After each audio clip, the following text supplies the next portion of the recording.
What's good? It's Woog. Well, it is Kendrick Lamar album release time. He's about to drop Mr. Morale and the Big Steppers. This is like his fourth major label album, but he's had, projects prior. But Kendrick Lamar, unlike just about any artist, is dealing with I don't know how else to put it other than using the word pressure. And it's not pressure as in, oh, if he doesn't drop a good album, he sucks. Not that kind of pressure. But the way that he has delivered on album after album after album. Only 3 major label albums, like Section 80, I look at as being the classic before the classic. But that is not really seen as being his official major debut. Good Kid, Mad City is seen as that, right? Section 80 would be like Kendrick Lamar's Cushion Orange Juice, if you're talking like Wiz Khalifa, where it's basically like, okay, you are official. We can't wait to see what you have next. I mean, I remember when Section 80 dropped, and he did have the overly dedicated OD project before, and he had like Hub City mixtapes even prior to that. The first time I really paid attention to him, like, damn, this guy might be the future, was when I heard him rap over the Monster beat, because this was just after Kanye dropped My Beautiful Dark Twisted Fantasy. So Kendrick Lamar had his version of Monster, and I'm like, damn, this Kendrick is killing it, because he was coming from Top Dog, and J-Rock was actually the big name from the crew. He's the one that I was hearing on the radio with certain songs would make it to like The Beat and Power. I'm in Long Beach, California, so we were getting a lot of like the early J-Rock music kind of played locally, right? But Section 80, when that dropped, I'm like, okay, like, of course, with ADHD and, hold up. And I mean, my favorite song was and probably still is High Power. I mean, that's just the kind of like hip hop that I like. That's the kind of hip hop beat that resonates the greatest with me, and just the way that he flowed over it and just his rhyme schemes. The song High Power, which J. Cole actually produced that beat. I don't know if y'all remember that, but the song High Power, that was just golden, and it was featured at the end of Section 80. But I don't know of another artist whose album by album track record has been as spotless as Kendrick Lamar's. So if I was to think of parallels in terms of the pressure that an album release brings with it, just think Dr. Dre after the success of his second full-length album, the 2001 Dr. Dre album, and his hesitation in putting out the Detox album, right? And the idea was Dre has hit nothing but perfection with every project that he's put out, as if he never put out the Aftermath Presents album. A lot of people forgot about that because of songs like Forgot About Dre a couple years later, but he had that whole Been There, Done That single, and it was kind of like a forgotten album because it was sandwiched between all of the success that he had at Death Row, and it was just when he was breaking from Death Row, had that Aftermath Presents, and then he had Dr. Dre 2001. So it's almost like we don't even count that one in between. But even with that said, Dr. Dre hitting on The Chronic, then hitting on 2001, and then obviously producing like Doggy Style and Eminem albums, right? There was such a pressure in a Dr. Dre release that, we never got Detox. We got the Compton soundtrack, which is kind of an album, but kind of isn't. But Good Kid, Mad City, To Pimp a Butterfly, and Damn are debated on. Like, if you ask 3 people what your favorite or what you think the best Kendrick Lamar album is, you might get 3 different albums. I think that the one that has kind of risen to the top of the, best rap albums of the past 10, 20, 30 years, like, this is one of those kind of seminal, generational albums. If it's a Radiohead, you could say that it's their Kid A, or maybe even OK Computer. No, I guess maybe Good Kid, Mad City would be their OK Computer. Look, by the way, Radiohead is one of those that are respected album over album in the way that I'm talking about with Kendrick Lamar, but even they have had relative missteps, or at least, maybe albums that aren't seen as being as great as other albums. But with Kendrick Lamar, he's held a standard to where, me personally, I don't like Damn as much as To Pimp a Butterfly or Good Kid, Mad City or Section 80. But most people and most critics, which is like another thing, rated Damn as like one of the best critically reviewed albums of 2017. To Pimp a Butterfly was like the best rated album of 2015. Good Kid, Mad City was near the top, like top 3 of 2012, the year that it was released. I can't really think of another artist that has that type of track record to live up to. And I get it from an artistic standpoint, none of this matters. It's just, critical snobbery. Music is art. Art can't really be judged. It can only be received and interpreted, all that stuff. I get all that. But I'm just saying, in the way that people, write the history books of music, and the reason you'll see a Dark Side of the Moon or a Songs in the Key of Life featured or recognized as one of the best albums ever, Pet Sounds, or how commercially successful, Thriller was. But from a critical standpoint, Kendrick Lamar has been as good as it gets for every album that he's put up with. And there's just no way that that's sustainable. I almost don't know who's under more pressure, Kendrick Lamar or the critics who are going to have to rate this thing to basically, like, it's almost like I dare you, a critic, to give it like a 6 out of 10 or something like that. Because by Kendrick Lamar's standards, that would be pretty damn low. Whether you think that matters or not, it would be a big blip in the album by album track record for what it's worth. I guess if I were to think of other artists who have had a similar situation, maybe Outkast. If you look at the Southern Playalistic Cadillac Music, I think it got like a 4.5 in the source. ATLians is kind of seen as potentially their best album of all time, along with Aquemini, which is mostly recognized as their best album. But then you have Stankonia, which, gets the top of a lot of like best rap albums of the 2000s or something like that type of charts. You'll see Stankonia placed very high, sometimes even higher than Aquemini. But generally, like if Rolling Stone were to put out like a greatest albums of all time, the highest ranking Outkast album should, or I think still would probably be Aquemini. But, Outkast fans that were like into this stuff, like in the 90s and when the Outkast was actually coming out with the records, many of us liked ATLians more than anything else Outkast put out. But then on Aquemini, even Big Boy references, I gotta hit the source, I need my other half a mic because that Southern Playalistic Cadillac Music was a classic, right? So he's even referring to, the debut album was a classic. And this was on Aquemini where he said that.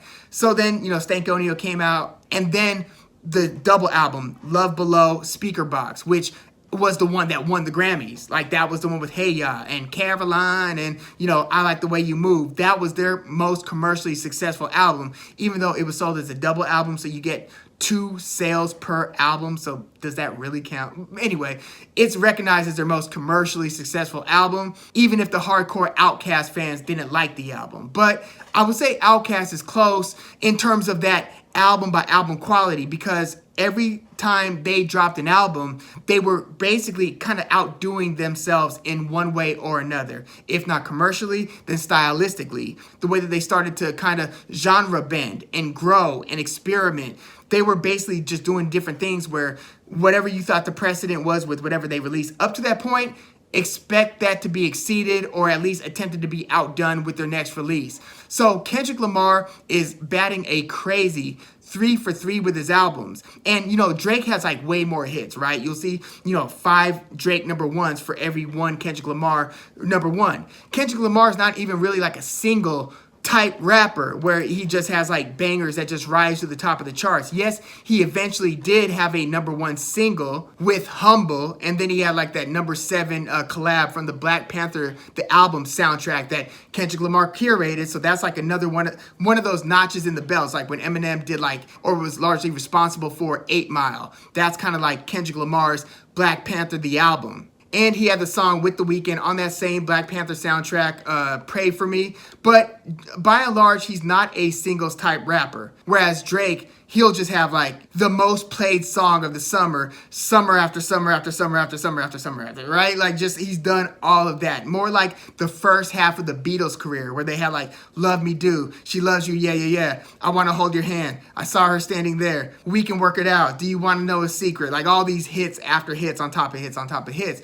Kendrick Lamar is not that. He's more one of those who drops an album that's meant to be greater than the sum of its parts. And you know how I said like Section 80, like that might be my second favorite Kendrick Lamar project. I love Section 80. Might be my third, might be my second, but I like it a lot. And I really dug it when it came out.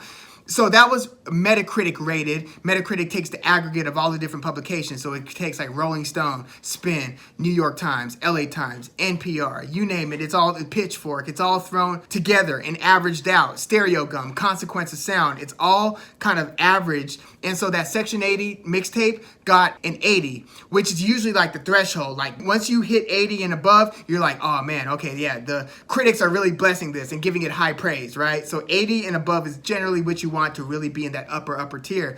Kendrick Lamar scored that with the mixtape, and then Good Kid, Mad City got a 91. To Pimp a Butterfly got 96, and then Damn got 95. Even the little in-between thing that he released, that unofficial called Untitled, Unmastered, where it was like unreleased tracks, even that got an 86. So 80, 91, 96, 95 for Damn, and then just before that, 86 for Untitled Unmastered. You'll be hard-pressed to find another artist with that type of album-by-album critical raving. Like maybe Fiona Apple, Arcade Fire for some time, at least for Arcade Fire's first 3 albums. But it's very, very rare that you find this. Like, and you know, with his style too, because he's not even conceptually delivering songs or the types of songs that would make it on radio, that would become very popular. He's not that type of rapper. He's actually closer to like the ilk of, Lupe Fiasco. Now, Lupe Fiasco, as his career has gone on, he hasn't been able to maintain the same beloved reputation. I mean, I love Lupe Fiasco and his music,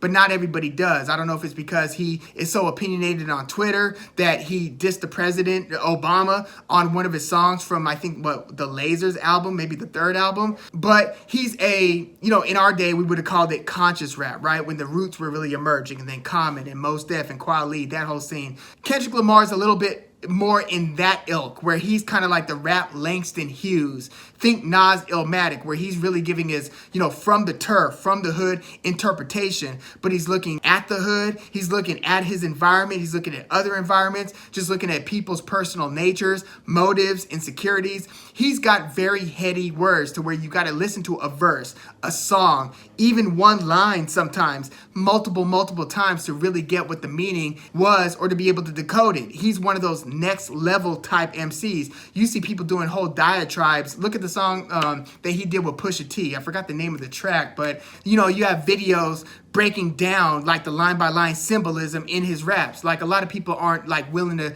put that type of effort verse after verse. Kendrick Lamar is one of those cut from a different cloth type of rappers. So you might say that there is no pressure because he's already built up like a Hall of Fame worthy catalog just because of the praise and the accolades that he's received and the quality acknowledged on those first 3 albums plus mixtapes and so forth. But his body of work up until this point.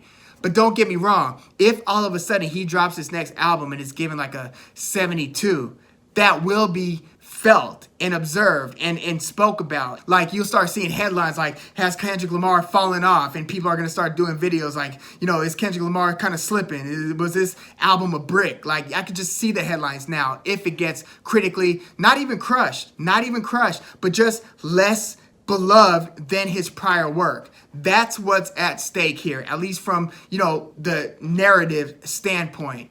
Kanye West for a while was writing one of those, I would say. So I would say Outkast, Kanye West, Eminem through maybe his first 3 albums, Kanye West through his first 3 albums, right? Because even though the 4th album, 808s and Heartbreaks, has with time become more beloved and become more acknowledged as being groundbreaking and trend-setting, kind of like almost foreshadowing the different subgenres of rap and styles of rap that we're going to develop after it. That might have been like one of his most, foretelling albums, but it wasn't like as critically loved as College Dropout, Late Registration, Graduation. Those first 3 albums, I would say you could argue were on par with Kendrick Lamar's first 3 albums, but very different style albums. We haven't really had, maybe Nas. Like Kendrick Lamar would be like if you couple Nas's Langston Hughes poetry just outside of the boxness and ahead of its timeness with some of the musical sensibilities of a Kanye West, because Kendrick Lamar has been very deliberate about the different